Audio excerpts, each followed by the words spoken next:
What is up, guys? It's Ryan, your DIY guy, and we're on site again. We're building a Boma and Firepit seater, as you can see in the background here, and it is probably day 3. We started with a bit of landscaping, which I'll show you a bit later on, but now we're getting ready for our Boma and Firepit area, and as you can see, it's a sunken area, which is pretty cool. We've got a ton of rubble that's come out, and of course we've had to remove an old water feature that was over there in the background. So this is going to be a pretty cool build. You want to stay tuned. Make sure you subscribe, make sure you follow us on Instagram as well, hit that notification bell, and of course we'll catch you on the flip side. But before we could get into the nuts and bolts of the actual build, we had a small matter of a 10-meter palm tree, which after a lot of tugging, pulling and shouting, as well as our national bird, which you'll hear in the background, the hadida, we eventually got it down, and we hoped that it did not hit the pool, but we just made it. And then we could get on to actually cutting it up into little bits and pieces to get out of there, including the stump, so that we can actually work in the area right in front of the pool. You can see all the leaves and so on are now being chopped up into itty-bitty pieces, so we can move from soft mulch onto the hardscaping that I promised you, which we're filling up on the top of the property. So we did a full landscape renovation on this property, which was massive, but it was super fun. Here's a view of some of the hardscaping. We purchased all of our materials, the hardscaping as well as the softscaping plants, from our favorite C&D nursery. Now you'll notice some of the prices here are for retail prices, that's you, the public. So it's best to utilize someone like us as a landscaper, as we get wholesale prices, so we pass those savings on to you in our costing. And you can see we've used an array of that brown beige mulch, or rather stone, as well as that super white stone. And here's some of the plants that we used: a hedging called viburnum, which grows super fast, as well as some grasses. And we're going to be placing that viburnum hedge along the wall, and the roots aren't super invasive, so you don't have to worry about your foundations lifting up in time to come. But we cleared this area full of the pebble stones so that we can dig up some holes and plant our viburnum along the interior of the wall. We also utilized some lollipops just in front of this walkway, in front of the steps. Now you'll notice here there is grass for now, but that's going to change, so you'll want to stick around to see how they turned out. And of course, it's got to look ugly before it gets pretty, but that's the exciting part about this project. It was quite a massive, dramatic change, which you'll see, and we'll post a before and after right at the end. Some of these plants will be repurposed because they are absolutely beautiful, but they were just in the wrong place. And over there, that grass is going to become artificial, so you want to stick around and see that transformation as well.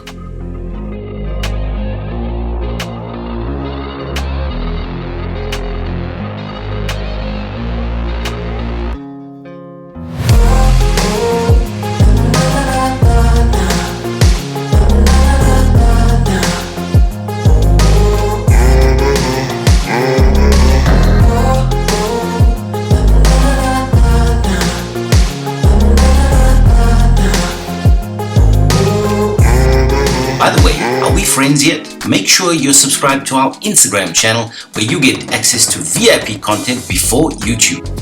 So here's a quick update on the progress we've made so far on the Boma and Firepit. As you see behind me, we've already dug out a hole in the center just to ensure that we've got adequate drainage. We're going to be filling some gravel stone in the middle so that it doesn't block up when you have your fire going, or if there's some heavy rains that you've got coming down. And in this area, you can see we've also excavated some of the dirt in here. There is a massive root over there, so we're going to actually have to step this area down somewhat, and we're going to repurpose some of the plants that we're taking out in the other area, which I'll show you in a second, and place them over here just to make this area much prettier and much nicer whilst we're enjoying the Boma and Firepit down here. Now you can see we've got some large boulders or rocks down there just to retain some of the soil after we removed that old water feature, which was made out of concrete. That was pretty crazy. And you can see the tape, or you can see the pipes in the background there, which is what was fed from the water pump over there. So there was pipes running all the way up and then to here, running back down into a big trough That's what was going on here in previously, but that's why we've made a hole in the bottom so we can have adequate drainage and not be a problem. So yeah, we're just waiting for our material supplies to come in, and then we're going to lay down our foundations and hopefully get down our foundation today and start building tomorrow. Check in then.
A huge shout out to all our Nail and Screw subscribers. Thanks to you guys, we're now eligible for Super Thanks, which means you can continue showing your love and support by donating to the channel, allowing us to produce more awesome content into the future. And you'll also be able to post a colorful comment in the comment section, and all our Super Thanks subscribers will get a special shout out at the end of every video. Thanks again, and let's jump back into this one. Alright guys, so we just had the delivery of some of our building materials. As you can see right here behind me, we've got a few bags. Now some people ask, why bags versus loose building materials? Well, it just makes sense. You can see we're up here, we've got a pretty steep driveway, so putting building material there will be no good because it'll end up in the drain behind me. And of course our building site is all the way down there, right at the bottom end of the property, so it just makes sense logistically to have your materials in building sand as we do over here, in bags as we do here, versus being loose. It also leaves a cleaner job site, which leaves a better experience for the customer. So those are some of the things that we consider when planning our projects in order for it to turn out pretty cool. Anyway, let's get on with the foundations. If you ever wondered why you had to pay a contractor so much money, it's because they've got to be a math whiz.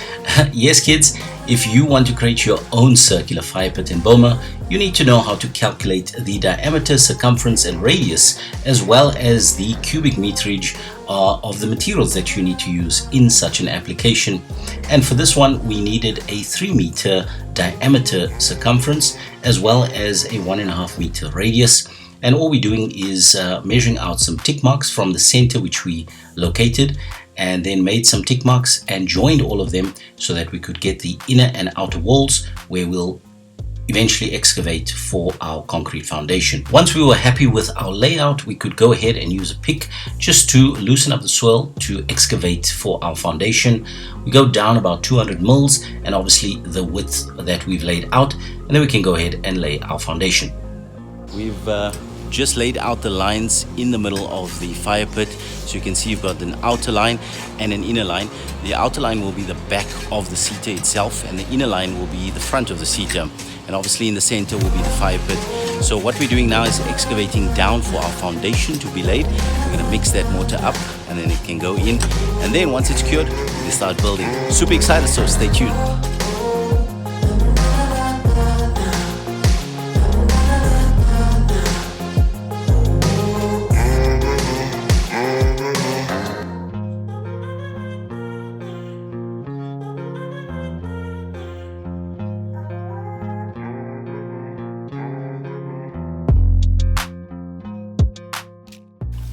Part of our services, we include tree hugging.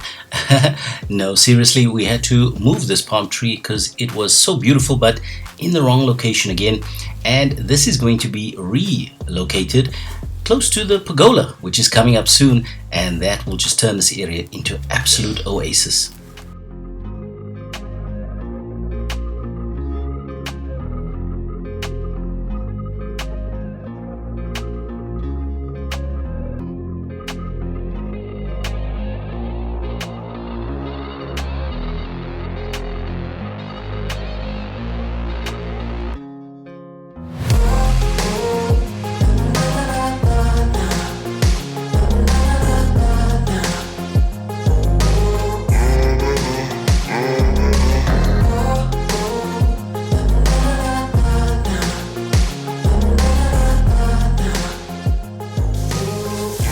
Good morning, guys, here, and like I promised, we are getting down with our foundation layer. Got my morning cup of coffee and we're getting started. As you can see, we have placed the mortar mixture, which is a concrete mixture, into the foundation that we dug out yesterday, and now we're watering it and mixing it so that it can start setting up. And then we'll move on to the table a little bit further up there, which we'll show you in a second. Let's go.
And as I alluded to earlier, this is the concrete foundation for the outdoor table that will go under the pergola, and we're mixing up the mortar to lay down the concrete foundation. So we've excavated the area approximately 1 meter wide, and this wall will be built to about 1 meter high, and it will be a permanent feature which will be plastered and painted. And here we are constructing the brickwork, and you can see that it is the depth of about 1 meter and will only go up to about 1 meter high, so that it's comfortable while you're sitting around having your sunset downers and enjoying the beautiful weather near your Boma. This is a wrap on part 1 of this exciting epic landscape transformation. I hope you're enjoying it so far, and if you are, please go ahead and like this video. Make sure you subscribe, hit that notification bell, and of course follow us on Instagram, where you'll catch this content first before YouTube. But until then, we'll catch you next time on Nail and Screw.